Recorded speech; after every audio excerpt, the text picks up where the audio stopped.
Assalamualaikum warahmatullahi wabarakatuh. Baiklah, di sini saya akan mempresentasikan materi yang berjudul Ilmu Keperilakuan dalam Perspektif Akuntansi.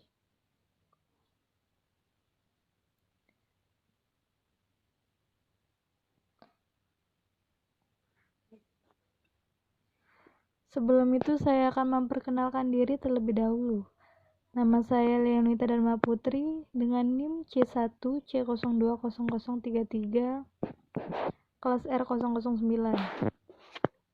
Baiklah, di sini saya akan menampilkan PowerPoint saya.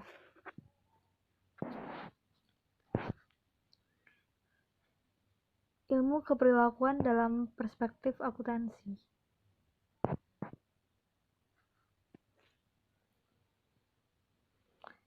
Definisi akuntansi. Terdapat beberapa definisi akuntansi menurut para ahli. Yang pertama, menurut American Accounting Association.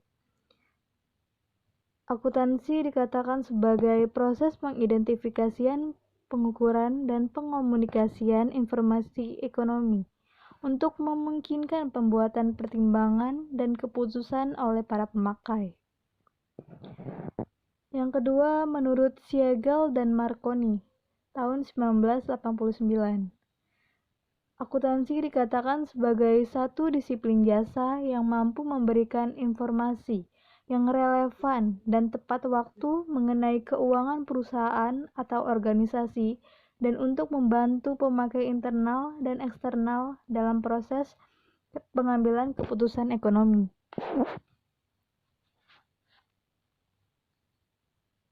Dari dua definisi di atas dapat disimpulkan bahwa akuntansi adalah sistem informasi ekonomi yang digunakan dalam pengambilan keputusan para penggunanya.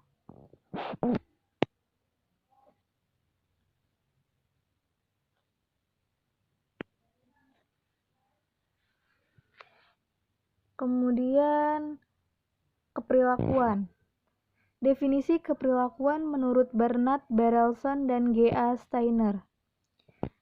Mereka menjelaskan secara singkat mengenai definisi keperilakuan, yaitu sebagai suatu riset ilmiah yang berhubungan secara langsung dengan perilaku manusia. Dari definisi ini dapat ditangkap, inti dari ilmu keperilakuan adalah riset ilmiah dan perilaku manusia.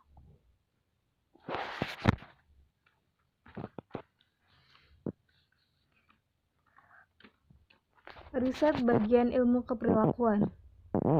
Ada dua kriteria yang harus dipenuhi agar riset dapat dianggap sebagai ilmu keperilakuan.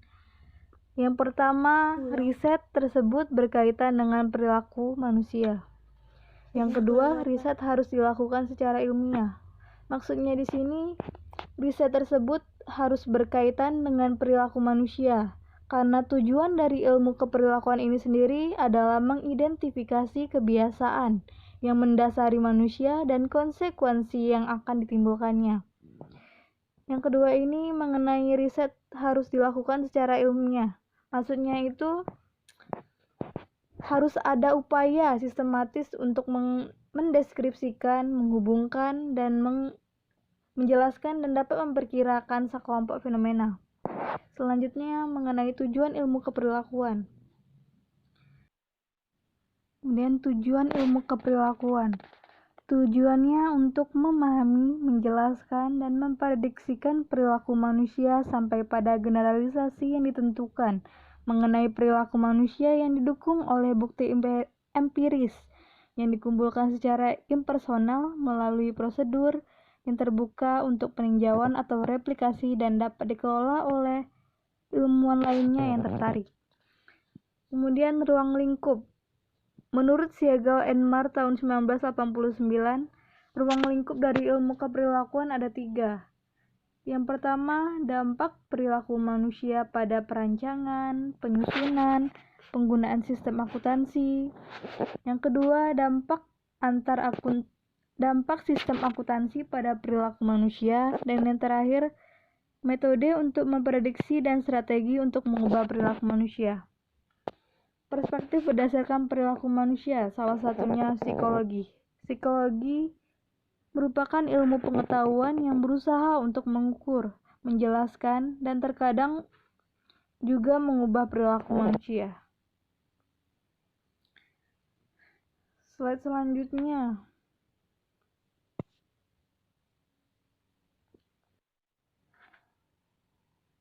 Faktor terkait perilaku manusia. Ada 3 faktor mengenai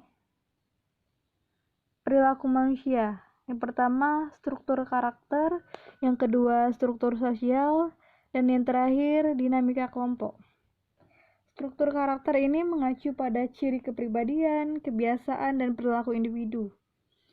Struktur sosial ini menunjukkan hubungan antara individu yang mencakup ekonomi, politik, militer, dan kerangka kerja religius yang menggambarkan perilaku yang bisa diterima. Dan yang terakhir, dinamika kelompok. Dinamika kelompok ini diukur dengan indikator, salah satunya adalah struktur kelompok. Dinamika kelompok ini mengacu pada kekuatan interaksional dalam kelompok yang ditata untuk mencapai tujuan bagi para anggotanya. Selanjutnya, akuntansi dalam lingkungan profesional akademis sebagai komunikasi dan pengukuran data ekonomi untuk berbagai pengambilan keputusan serta target hasil keperilakuan lainnya.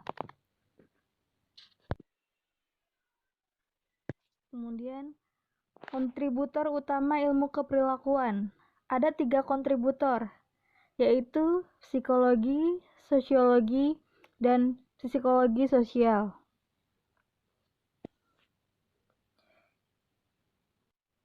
Ketiganya melakukan pencarian untuk menguraikan dan menjelaskan perilaku manusia, walaupun secara keseluruhan mereka memiliki perspektif atau sudut pandang yang berbeda mengenai kondisi manusia. Kemudian, psikologi, sosiologi, dan psikologi sosial. Psikologi ini memusatkan pada bagaimana cara seseorang individu bertindak. Fokusnya itu didasarkan pada tindakan orang-orang ketika mereka bereaksi terhadap rangsangan dalam lingkungannya dan perilaku manusia dalam lingkungannya dengan ciri, arah, dan motivasi individu.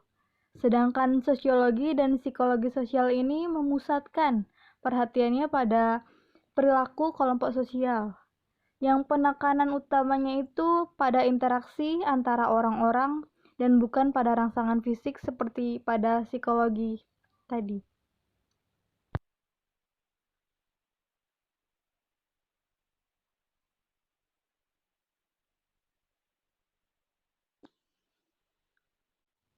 Baiklah, itulah materi yang dapat saya paparkan. Lebih kurangnya mohon maaf.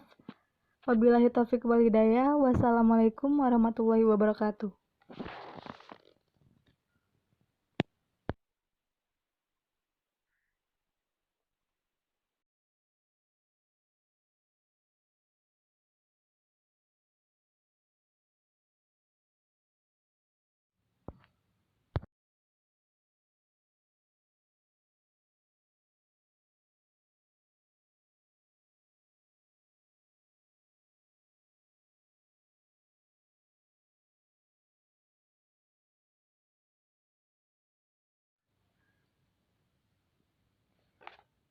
Baiklah, itulah materi yang dapat saya paparkan. Lebih kurangnya saya mohon maaf. Wabillahi taufiq wal hidayah. Wassalamualaikum warahmatullahi wabarakatuh.